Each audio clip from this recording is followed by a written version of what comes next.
Welcome to Fright Fix. My name's Suk. My name's Celia. Celia, how's it going? I am very well. I'm trying to think of anything that's happened this week, but alas, I can't think of anything. How are you? Yeah, I think I'm just in wind down mode, mentally getting ready for Christmas or Already? Halloween.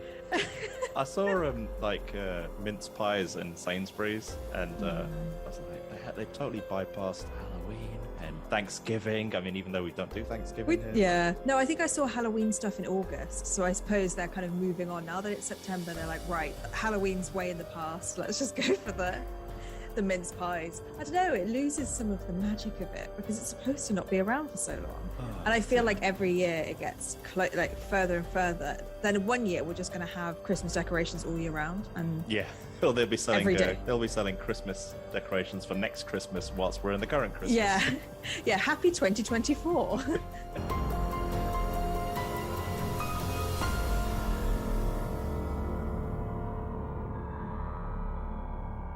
So this week, we'll be reviewing the 2018 horror, The Nun, starring Taissa Farmiga and directed by Corin Hardy. Find your Fright Fix anywhere you listen to podcasts and follow us on social media at Fright Fix Podcast. Sound like we've done this, 15 times. It's a bit of a tongue twister saying that. Before we carry on, I'm going to give the usual spoiler warning. So if you haven't seen this film, please go and watch it before listening. It is on Netflix, but I do think it's coming off Netflix on the 13th of September. So gotta hurry. When a young nun in Romania takes her own life, a priest and a nun on the threshold of her final vows are sent by the Vatican to investigate. Together, they uncover the unholy secrets of the Abbey and confront a malevolent force in the form of the same demonic nun that first terrorized audiences in The Conjuring 2, as the Abbey becomes a horrific battleground between the living and the damned. Bum, bum, bum. That's very dramatic, between the living and the damned. I like that word damned. It makes it sound really old-timey. Yeah, it really does. So what were your overall thoughts of the film? I hate going first. So I've seen The Nun before, and I remember the first time round, I remember it being a bit of a challenging watch. Right. Because it's obviously linked to the Conjuring movies, and it just felt so far removed from the Conjuring movies. Even though it's set in the 1950s, there's something about the movie that makes it feel like it's set in the 1700s or something. Yeah. Like it feels like this kind of gothic-y period piece. And so it just felt so disconnected from the other movies. So, and the entire movie is set in is it Transylvania or Romania? Yeah, they say Romania, but I guess there's the hint of maybe it would be too obvious if they said Transylvania, that they're kind of using those old tropes. Yeah, I think it was shot in Romania in its entirety. The movie was. Yeah, it's definitely Romania. But yeah, they have like horse and carts. There are a few vehicles, but not many. You're really going back in time. All the candle lit. And it makes it clear at the beginning that it's shot in the 50s, but I don't buy it. It looks like it's set in like Dracula times or something. Yeah, it does. Yeah, but I kind of accepted it and wrapped my head around it. Thought, okay, it's what it is. But I don't know, man. I thought the film had some good moments. I don't know. I just felt like the whole thing could have been a hell of a lot better. I'm just putting that out there. I don't know. I didn't think it was that great a movie, to be totally honest. Yeah. Do you think it's because it's part of the Conjuring franchise that you don't like it? Like, if this was a standalone film, would it be any different? Or is it like it's not living up to the expectations of the Conjuring films? Now, that's a very good question. And I had thought about that whilst I was watching it and whilst I was writing my notes. And I think the only reason I gave the movie the time of day and kind of endured it was because it was linked to the Conjuring universe. Right. And if it wasn't, I think I would have been, I don't know, I think I would have probably disregarded the movie a little bit. So it's the opposite, basically. It was that it's better because it's part of the Conjuring franchise rather than that it's not very good because it's part of the Conjuring universe. Yeah. And also, I think the nun character is like one of my favorite demons from the Conjuring universe. Yeah. And it's just a shame she got such a weak movie. I know. I do agree with that. I think, I don't know if you were going to say this, but I feel like we see too much of her. Like the whole point of her in The Conjuring, was it 3? No, 2. She's in the second one, yeah, because Yeah. Ed paints her. Yes. Yeah. Was that she was like in the background and it was very mysterious, but now she's like front and center and you see her a lot, and there's lots of scenes with her in. She kind of loses a little bit of the mystique of being this terrible, force to be reckoned with, because you just see her so much. Yeah, what were your kind of overall thoughts? Well, I mean, maybe I've given it a little bit more leeway than you have. Okay, go for it. It's going to be interesting. Yeah, I always like to start with, the positives. For me, because my favorite book is Dracula, I do have a little warm, fuzzy feeling whenever I watch a film or read a book that is reminiscent of Dracula in any way, i.e. old mansion fortresses in Romania. The villagers are very scared of the place. It's exactly the same as Dracula. It's pretty much, I always think of like an amusement park, like Thorpe Park, when they do those haunted evenings, like scare, I can't remember what they were called, like the nights. Yeah, I know what you're talking about, Fright Night type things, or like whatever they're called. Yeah, this is what it reminds me of. It's like really obviously horror, haunted house, like gravestones everywhere, mist, sounds from behind doors, candlelight, dark figures, kind of gliding behind. It's very cheesy, but then is that always a bad thing? I kind of enjoyed it because it was doing all of those things. I think that for me it was quite scary. I don't know about you, but I was scared at certain points, and so that's always a good thing for me because I like being scared. No doubt that I do agree. The film did have some very shocking scares. Yeah. I feel like overall, this film is the opposite of Midsummer, because for Midsummer, it was all about the story. It was all about the characters. It was beautifully shot. Everything was thought about, but we couldn't figure out if it was a horror or not because it wasn't scary. Whereas this film is pretty much just scary and doesn't really have any of the other stuff. For me, it doesn't have like a solid character development. It doesn't have a great narrative. The ending, there's not much that draws you to the film other than that it's a cheap scare. I think you've hit the nail on the head there. Since you mentioned like character development and stuff, what were your thoughts on the performances and the casting and the acting? Well, I mean, I wasn't blown away by any of the acting. I wasn't like, yes, this has really grabbed me. This is what I'm here for.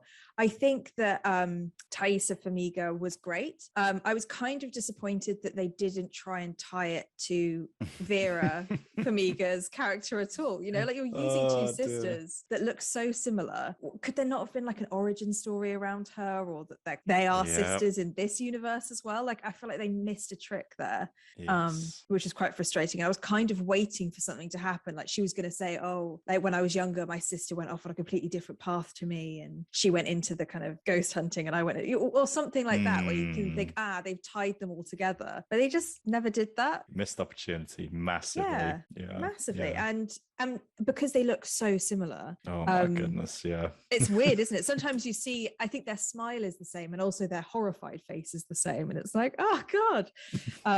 So yeah, it was very interesting seeing her younger sister in the Conjuring film. And I do think it was probably quite stressful for her as an actor, because that your sister is very well loved in this franchise. And then you're coming into a film and having to hold your own. I don't think she's a bad actress at all. I just don't think she was done justice like Vera was with her character, because there was so much development in that. But I can't fault Taissa for her acting chops. I think so. Father Burke, I was quite not annoyed at, but I just don't really understand what he did. Like, did he do anything to help? Or if he wasn't there, would anything have been different? He was the damsel in distress in this movie. Yeah, he was the damsel in distress. And I can't think of any point in which he helped progress the story along or get to where they needed to be, because he was locked out for most of it. Like he was on the outside. And then what's her name? Sister Irene was on the inside talking to the nuns and like investigating. And he was just sat reading everything about Valak for like yes. most of the film. Yeah. And then and chasing that little boy. And chasing the little boy, which had nothing to do with the story that was happening. It was like his own thing. Yeah. And then he wasn't needed to find the blood of Christ. No. Because that was all Irene as well. He got lost in the underground spaces and didn't actually find them until the end because he was having trouble with that demon boy the whole time. And then when he got there, Irene had defeated Valak and Frenchie had saved her. Yes. Like, what did he do? Yeah. I think just the script was a bit of a mess, to be honest. I think you've highlighted like one of the like a glaring plot error, or maybe they just kind of rewrote the movie somewhere late in the stage and didn't read it through to proofread. Yeah. Notice these. It just needed one person to be like, shouldn't we give one of the things to the vicar to figure out himself? Like, he seemed to be this kind of expert. He was supposed to be this expert in, demonic possessions and kind of what the Warrens would be in the other Conjuring films. So that's kind of what I was expecting, that he was going to be the guiding person and that at least he was going to give more than he did. And then, it just kind of confused me about his character. And then the other part that I was confused about was that their reactions to things seem so blasé. Like these two people, the father and sister Irene, they come to this horrible mansion abbey and they just see a dead body and they're absolutely fine with it. The dead body has moved. Like Frenchie tells them the body has moved and they're just like, right, where should we go next? It's like, am I living in a different dimension? Because I'd be like, right, we need to either get out of here or, regroup somewhere else. Yeah. Like they just seem to be so okay with supernatural happenings, to the point where I didn't feel like it was very believable. It needed to progress, I feel like. So that kind of bugged me. A bit about the characters. Yeah, because that scene had the potential to be quite a scary scene. But I think they just didn't build it properly. They didn't put it together properly. Like when Frenchie's like, wait, she's sitting up, but when I brought her in, I laid her down. Like if that scene was constructed slightly differently, where maybe the audience found out that the body had moved before the characters had, there might have been some kind of dramatic irony there. And I don't know if that's the right word, but it could have just been visually a bit more terrifying. But it just wasn't. Like the intention was there, but the execution was not good. Yeah, because the idea of that is really creepy. Like the idea that a body moves without, and it's very clearly dead. But yeah, you're right. It just didn't do it. And I think I was so focused on the characters and their reactions to things that I kind of wasn't getting scared, because I was trying to figure out what their deal was and why they weren't as scared as they probably should be. Because this film, like I said at the beginning, they try and be really scary. So every part of this film is like bumped up to 100 in terms of horror. Like there's jump scare after jump scare. There's dark corners. There's like so much visual horror going on from pretty much the beginning. That maybe they thought that if they had scared characters, they couldn't survive. Like, because this is so scary, that maybe they needed characters that are quite strong. But they didn't show them as strong characters. They just showed them as characters that don't seem to care or haven't registered what's going on. Yeah. Absolutely. What did you think about Frenchie? I understand that he was the comic relief, and there were a few funny bits that I did think were quite good. I think the only thing that actually made me laugh was when I think Frenchie goes, "Holy shit," when they find the blood of Christ. And then the father's like, "The holiest." They walked past it. That actually made me laugh out loud. I was like, that's quite funny. Best line in the movie. Yeah. I also did have a little chuckle at his reaction to the ghost in the graveyard, the nun in the graveyard, because he seemed to be like so over it. He like grabbed one of the crosses and was like hugging it, and he was just like, nope, I'm leaving. Nope, not having any of this. Yeah. I quite like that. I was like, okay, that's kind of what I would imagine a teenager kind of their reaction to this. It's just like, absolutely not. I'm leaving, not having any of this. And the way he's like hugging the cross is like, well, he reacted how anyone would react and get the hell out of that situation. Like a normal person, whereas the other two are just carrying on like nothing's happened. So I appreciated his character. I did. And I also really appreciated that he didn't become a love interest. I'm glad that they Yes. kept Irene as, to her faith, and that a man couldn't come in and change that. Yeah. Yeah. I was waiting for that because the way the film was going, I was like, oh God, they're going to do it. She's going to say, I don't want to be a nun anymore. I want to live my life with Frenchie. So that was a positive. I don't know. I just really didn't like any of the characters in this movie.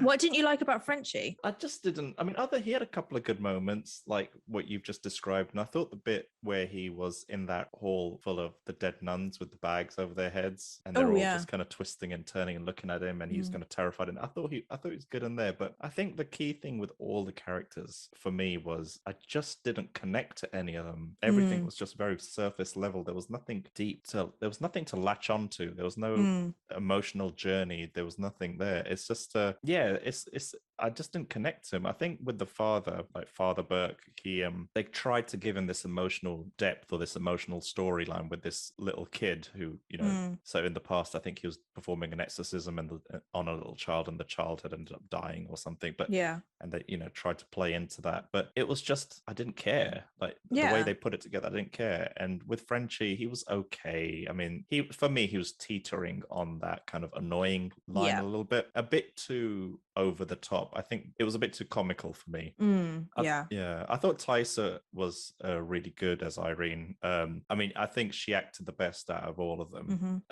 But I had the same problem with her, where there just wasn't anything to latch onto in terms of their personality or like emotional connection. It was just all incredibly surface level. And like I think generally with the performances, like if this was a comedy movie or something a bit silly, it's fine. I don't need any more character development than that. But it isn't a comedy. It's a horror movie from the Conjuring universe of horror movies. So I just kind of hold it to a bit of a higher standard. So in terms of the performances, I think I felt this way the first time round I watched it, but it was even more glaringly noticeable this time round. The second time.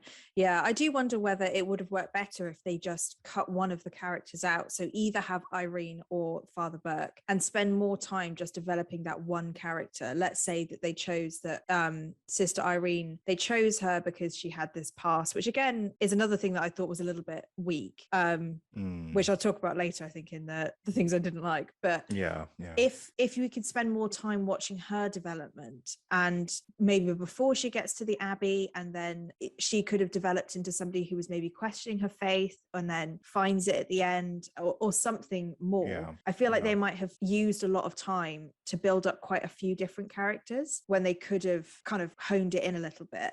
But I do think one thing that I would mention that I think I see this film a little bit unfairly because of is that I'm comparing to the 3 Conjuring films. And they have a lot of time to develop the Warren characters. Like that's 3 whole films, and it's centered around them, and there's more than one incident that happens in each. They always start doing something else, then there's cut scenes that look at their past, and there's so much going on, and we do build up a real love for those characters.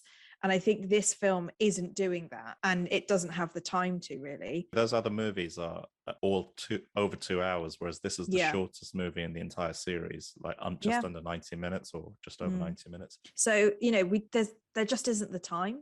And I do think they had to sacrifice one thing. And I think they could either sacrifice the scares, or they could sacrifice the characters. And I think they've kind of sacrificed the characters to just bump up the scares in this film. I think this movie actually made like a lot of money. I think it was one of the lowest rated at the time, in the Conjuring series, but I think it was one of the ones that made the most money, funnily enough, because I think the character was so popular, the nun character. Exactly. I was going to say, it's kind of, they've had perfect marketing by leaving it to kind of fester in people's minds and thinking, oh, I'd love to see a film about her. And then it actually comes out and you're like, yes, I'd love to see this. And I do wonder whether, I mean, I would probably be disappointed as well if I'd seen the Conjuring films and I'd thought, I want to like carry on the feeling that I have with the Conjuring films, apart from number 3, I suppose, because that wasn't as good. But then you see this and it's like, okay, yes, it's part of the same universe, but it's not similar at all. But okay, we've talked about stuff we don't like quite a lot, but did you have any favorite scenes or kind of favorite things about the film? I want you to think positive. No. No. There were some things I did like about the movie. Like I liked the nun character in general. And I like how she's introduced in the film. I think it's pretty cool. It's a bit too early, but whatever. Like I like how when she's in that hallway that she's dark and she's walking towards that. She's almost floating towards the Yeah. nun at the beginning of the movie, the normal human nun. And as she enters the room, you just got that deep music with like I don't quite know how to describe it. Like a chorus. Yes. And like the crosses start turning upside down slowly in the room, and they set fire. And I think the image of the nun is very scary in general. Oh yeah. I mean, considering like, you know, a nun is meant to be like a loving, compassionate kind of person, like having, you know, twisting that on its head and making the nun like an evil demon. It's quite cool, I thought. Yeah. I liked the the bell on the graves. Yes. On the I've got that as well. Yeah. It's a cool little thing. I mean, they introduce it at the beginning of the film and you're like, okay, this is going to come obviously into play later on. Well, I mean, they relate it back to like historical times. So bell attached to a coffin that's under the ground. So there must have been loads of occasions where people were buried alive and then they started ringing the bells. So well, I do remember, because that's historically accurate, because they did do that a lot. And I do remember learning about it. And then there was a resurgence of it when Dracula the book came out in the late 1890s, because people thought that like people would be buried alive or the living dead. So these bells started like appearing again. It's just I think it was more of like you know, where everybody has the same panic for kind of no reason. Like one person maybe got buried alive and then everyone's like, oh my god, if that happens to me, I want to have a bell. Or maybe it never happened. It was just kind of rumors and gossip because of the plague and the fact that people looked like they were dead when they weren't. And then people just started using it. But yeah, I did like that. I suppose myths and legends probably like traveled in a different way back then. And maybe less access to science and all that stuff maybe made people a bit more superstitious and whatnot. So yeah, definitely, because I know that in some graveyards you can still see Victorian coffin graves that have cages over the top of them, because they were really worried that the vampires were going to crawl out of the coffins and try and get so you can actually see these like iron bars over that the is top hilarious. So you know, they did do that sort of thing. I'll keep an eye out for that. Yeah. I mean, as you mentioned, I thought the movie had some good shock scares, like just little bits, like, you know, when the nun appears like behind the mirror when Irene's looking in the mirror and then suddenly the mirror explodes in her face and whatnot. There were loads of those little scares which I thought were pretty cool. But then I was thinking, like, I wasn't quite sure if the scares were genuinely scary or if it was just down to the very loud music that would play whenever a scare would happen. I always think that. I always wonder if it's just like you're just shocked by the really loud noise or whether you're actually scared. So it's I think it's like it is a trope of horror movies in general, but then there are some that are kind of masterfully crafted where the tension that builds up to it and everything. But this, as you mentioned, this film was just like one after the other. It was pretty relentless. There was no real time to breathe or anything. It's just that kind of like contrast where there were loads of scares, but I just didn't care about the characters. I didn't particularly engage with any of them. So it's just like half of the puzzle was missing for me. Right.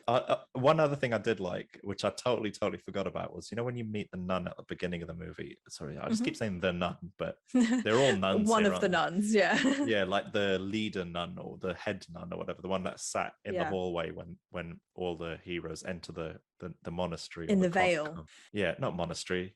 It'd be Abbey. Abbey, sorry. And she's talking to our heroes and warning them, and but then later on it turns out that was a dead body the entire time, and it was actually the evil nun kind of speaking through her. I thought that was a pretty cool kind of that was I completely agree. I mean, that is where my list of likes kind of stops. Okay. I'm very thin on likes this episode, and I feel like I'm being the grumpy, grouchy one this time around. So go on, you go fill in the gaps. What did you like? Let me think of some positives. Well, I do think overall, because this is scary, I did enjoy it, and I want to remember that, because the idea of it is good. The execution, like you said, not as good.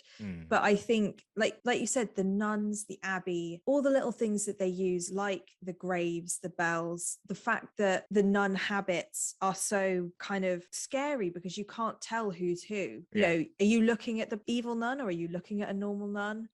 The way they kind of move, and they're always in the corners of the windows and things. And it does have a really creepy element to it that I was entertained by. Like, I was never bored in this film, regardless of whether I enjoyed it, I was never looking away. Sure.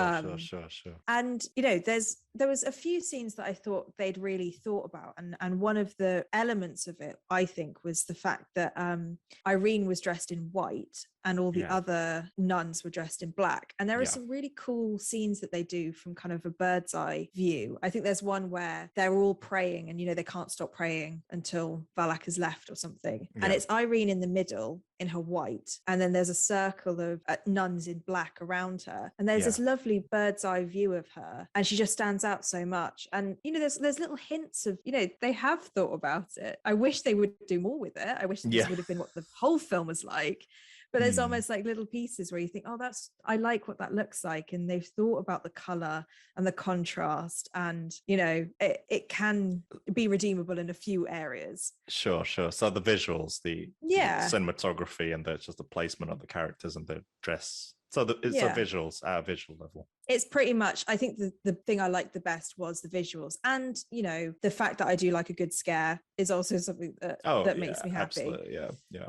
I think I said before that I'm glad that Irene doesn't lose her faith, because that would have been a very annoying part of the story. And so I was kind of waiting for it to happen, and it didn't. I'm glad that she was able to take control and be the hero. I didn't want it to be Father, what's his name, because he didn't do anything. So I'm glad it was Irene who did, brave it and kind of go face to face with Valak. I thought I was going to put on my list of things that I didn't like I thought there was a massive plot hole, and I was so ready to be like, oh yes, like I've noticed something. Go on. And now I wasn't right, but because she defeats Valak in the 50s, and I was like, well, how is that demon in the 60s in The Conjuring 2? I was ready to go in about the narrative and the everything was wrong, and then right at the end they tell us that actually they possessed Frenchie, right? Yes. And then Frenchie was the person who was in the videos in The Conjuring 2. Yeah, that was a good little I did like that, actually, because I was thinking, how does this connect? Like, how can she defeat Valak and then she appears later? And I haven't actually gone back and watched The Conjuring 2, but I'm guessing it's the same actor. Mate, you should probably look that up. When they do the video. Oh yeah, I know the bit you're talking about, but part of me was wondering, did they reshoot it, or was it actually the same actor? I don't know. The same actor, because in my mind I thought it was like an overweight man with black hair. I don't know why. That's how I remember that person being. I don't know. And then it's Frenchie in the new one. I thought it was a nice touch. It was like it was pretty cool, because they needed to tie all that together, so I'm glad they did. So I think there are a few redeeming qualities to the film, but like you, it is a little bit lacking in favorite scenes or favorite moments throughout the film. So in contrast to that, what were the bits you didn't like? Well, we have talked about a few already.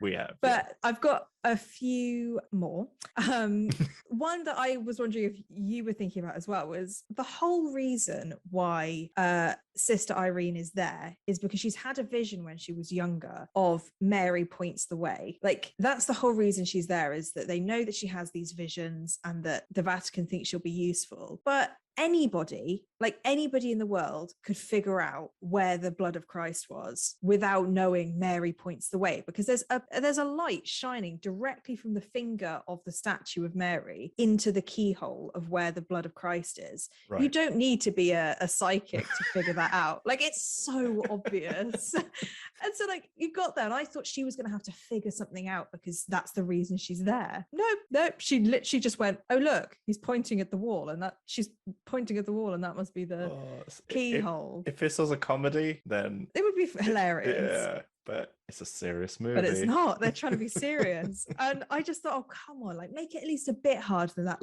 Maybe don't have the light shining directly from the finger to the keyhole. If it was just her finger pointing, the statue's finger pointing at the keyhole, okay, that's a little bit, even then, I think I could figure that out myself. And so as soon as it got to that bit, I was like, oh, come on. Because I was wondering the whole film what Sister Irene was going to do with her kind of ability to see into the future or whatever. And that was it. which wasn't even, yeah.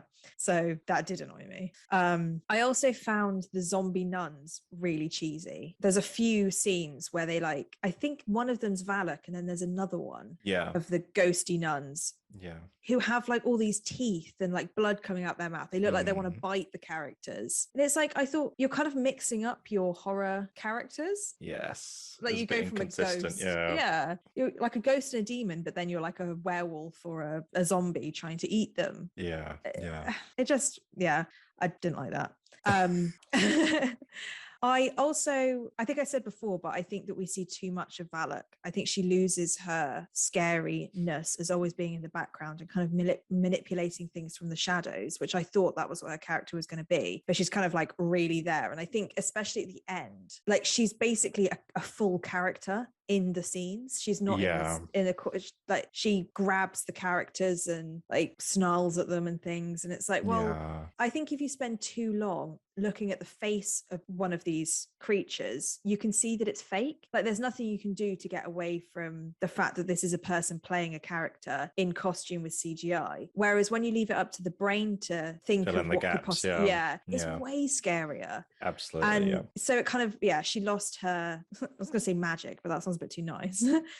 She lost the fact that she was so scary was that you only saw these glowing eyes and this long nose, and that was kind of it. But it just kind of lost it a little bit. Yeah, the thing with these kind of movies is it's the like 3 minutes would be the build up to the scare, and then the scare is like 5 seconds. But when you have that scare just throughout the entire scene, you do notice that it's just a person in fancy dress. And, it kind of reveals too much. Yeah, it does reveal too much. And then the last thing I'll mention is that I wanted to like the idea of these nuns not actually being real. So there was a group of nuns that end up helping Sister Irene throughout the film in different ways.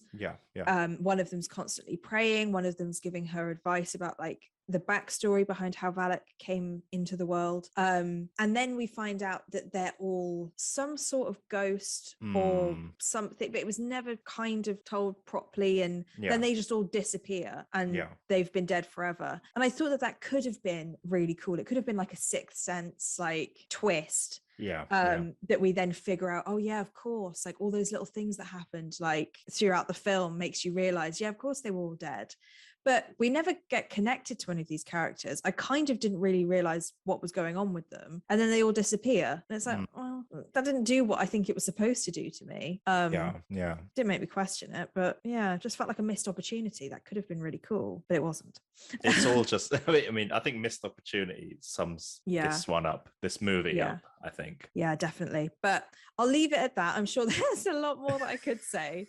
But what about you? Is there any extra things that you... Like, I desperately wished that Taissa Farmiga's character was Lorraine Warren in this movie. Yeah. Like, I so wish that this was a prequel. And I couldn't help feeling that maybe something... I don't know, a part of me thinks that maybe something different was planned originally, or maybe this is me just kind of like fixing the movie mentally. But what I think would have been better is if Irene was just Lorraine when she was younger. Because the timelines would have... I mean, even a nun, maybe in the past, it turns out Lorraine was like training to be a nun or what. I don't know. I mean, it could have been whatever. Like, well, it makes sense because she is very religious anyway, Lorraine Warren. So you could have thought of it as like she was going to be, but then Vince changed her mind, maybe. Or... Yeah, because maybe she was 15 or 16 or whatever, and this is just how she started off. And I mean, they both have these kind of premonition powers. Yeah. So part of me thinks maybe it was written as that's a really good Lorraine's sister, and they're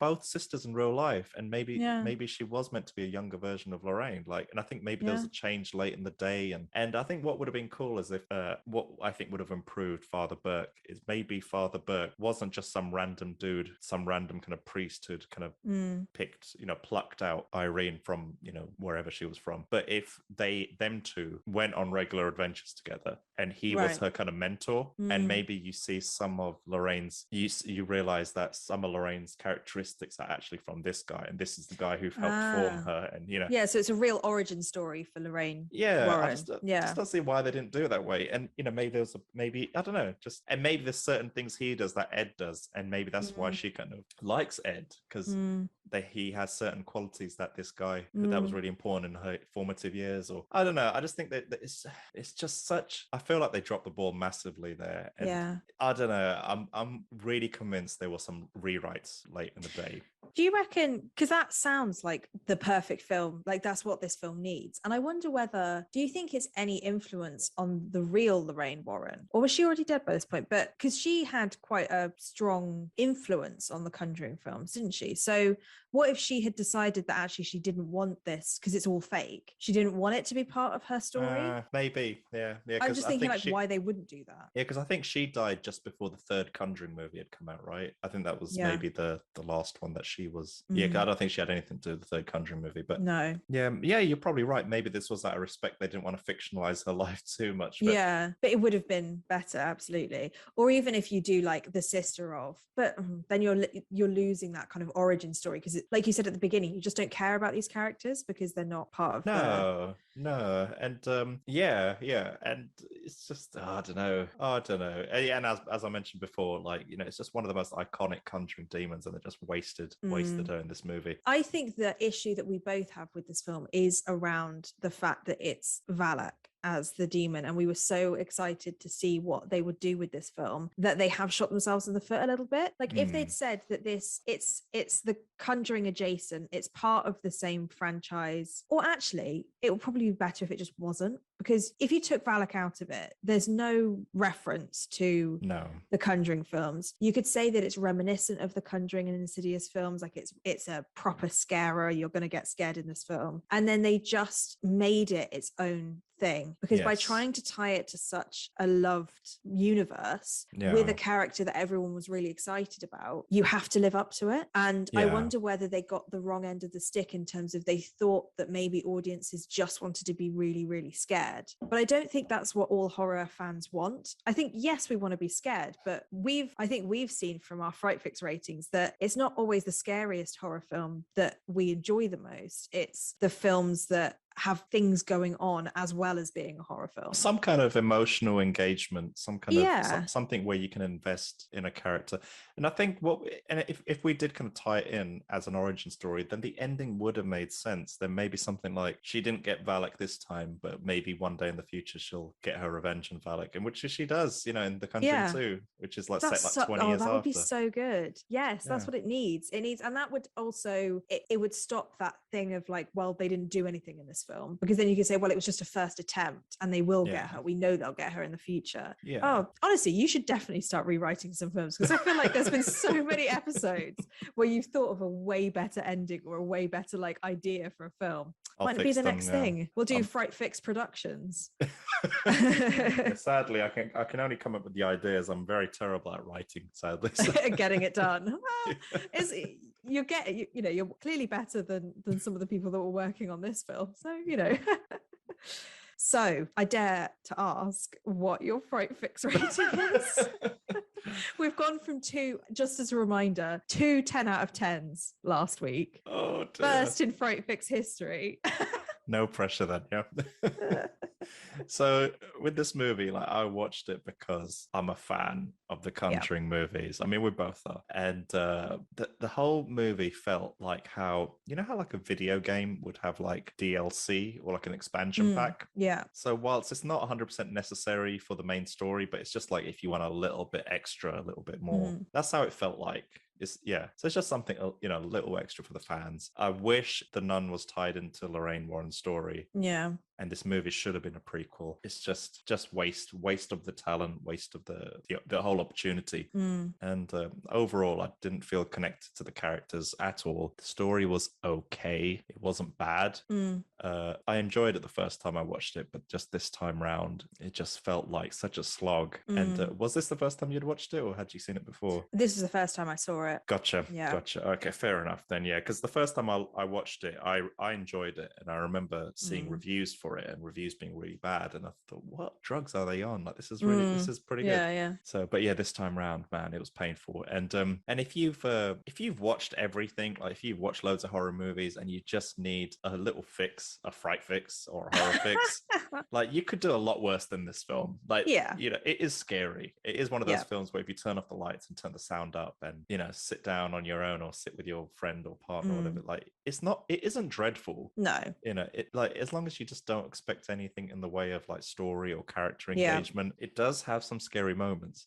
But I think I've only given the movie the time of day because of its connection to the Conjuring universe. Yeah. It's not horrendous. It's not great. It's just okay for me. So I give it a 4 out of 10. Okay. Yeah, I think that's completely valid. I think I can say completely Valak. I did see the funniest nun pun on one of the reviews. It was nun pun. I know. They said character development, none, but like NUN. Plot, none. Scares, none. I just thought that was great. I'm not going to be that harsh. That's quite funny. Go on, what did you think? Well, completely agree with what you were saying. And I think, you know, I see this film as, when I was a teenager, I would have loved to see this film because all you're there for is a scare. Like, you go to the cinema with your friends and you want to see who's going to scream the loudest. And that would probably happen as a teenager. You're not really there for any story. No. I mean, it hits so many markers when it comes to like cheesy horror films. And like you said, it would have worked quite well as a comedy because it plays so much into the classic horror tropes that it could have done something different. But it didn't. And I think for me, it's kind of the same. It's that it was lacking in the plot development, and I don't know whether I just give it a hard time because it's part of the Conjuring films, like almost the opposite of what you were saying. Like, I'm not giving it the time of day because it's part of the Conjuring series. But I'm it's actually really hard to think about what number I'd give this, to be honest, because I actually quite enjoyed it while I was watching it. That's I did. fair. Like, I was entertained. Good. And there were parts of it where I thought that's quite clever, like the bells and some of the scenes, but then they kind of take it too far. And then a perfect example is the bells. We know that it's going to happen, but then Father Burke gets buried underground and is covered in soil and grass, and Irene has to fish him out. But like, what did that do for the story? Like, Valak didn't do that. Like, what is it that's making that happen? It's just, it just felt so out of character for the rest of the film that you're kind of taking something that could be really good and then you're just putting something really random in to scare people, to shock people, that doesn't actually have anything to do with the story. It was so inconsequential as well. Like, it didn't impact anything. Didn't change anything at all. And it just was confusing. It's like, is there more than one ghost here? Is there like a poltergeist that's messing with them as well? Like, there was just a lot of missed opportunities, I think. And I feel like lots of people were around a table and they all had one idea and they just threw it into a pot and did all of it. They never thought, how do these connect? How can we make sure that the story is progressing through every single one of these? And along with that, how can we make sure that the characters develop as they go through the story? There's no arc. There's no kind of hero story that would have been really interesting. No. They are exactly the same characters as at the beginning as they are at the end. They don't change at all. They don't learn anything. They don't grow. They don't become better people in whatever capacity. They are exactly the same, and there's no consequence in terms of their characters. Irene becomes a nun. She'll probably live out the rest of her life being a nun. I don't really care because I don't really care about her character. And I just feel like it's a shame because I really like the idea of this film. I think that the whole religious element of it could have been really scary. I think, like you said, Valak itself is probably one of the scariest like demons I've ever seen. And it just misses the mark. And it's frustrating because of that. So I'm going to give it a 3 out of 10. Whoa, I thought you were going to give it more than me. Okay. No, I was debating a 5 out of 10, but I don't know why that makes me think that I have to be 50-50, like 50% like it, 50% dislike it. And I'm definitely not that. I'm like, there are good elements to it, but it's a very annoying film. Yeah, that's hilarious because I think I had like little good to say about it, but yet you gave me a gave it a higher mark than I did. I feel like it changes every week what I rate it on, because sometimes I rate it on how scary it is. And to be honest, I would have given this like a 6 maybe if it was just on how scary it is or a horror film. Or is it the characters, or is it the cinematography? I don't know what I base it on. It's just the number that comes to me. And just it is a you low feel number. at the time, Yeah. I think it was more that I felt a little bit disappointed by whoever produced this, and knowing that it was part of the Conjuring series. Yeah. That they ended with this, and the fact that your ending is way better than the actual ending kind of makes it even more annoying. I wish there was a way to kind of re-edit the movie, but we'd have to like dub over the lines and everything. Oh, that would be tragic. I don't think that would work. But yeah, so kind of came away feeling a bit disappointed, but I think this is a film that will divide audiences. I do think that this is the horror film for certain horror fans, and those fans are the ones that just want to get scared, which is perfectly a valid reason why you want to watch a horror film. I can imagine sitting with your friends with a bowl of popcorn on Halloween night and watching this because it's scary and leaving it at that. And sometimes that's okay, but for us, not sure it worked. We hope you enjoyed this month's Fright Fix. Join us next month as we'll explore a new horror film. We will be posting the movie a few days before the podcast episode is released on our social media, so be sure to follow us at Fright Fix if you want to watch the film ahead of time. If you would like to send us a message or want us to cover a scary movie on an upcoming episode, please feel free to contact us on Instagram or Twitter, or email us at podcast@frightfix.com. See you next time.